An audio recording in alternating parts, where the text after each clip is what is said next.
Morning ulit mga guys. Gagawin ko ang lahat o aking mariakla.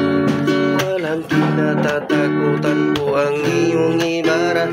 Kahit sinong puro senador ay haharangin ko. Ultimong bala ni Padre Saulo ako sasalo. Ano Dr. Josepi, bawal ka nang tumanggi.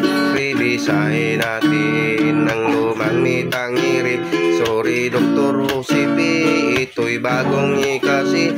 Gagawa kami ng bagong storya na pang history. Dito tunay ang hanap ko. Di mo ba kilala ang iyong Krisostomo? La akong baki sa mistikang Trinidad. Gusto ko yung tulad mo na dalagang Pilipina. Baka pwede pa na maging Mrs. Ibarra.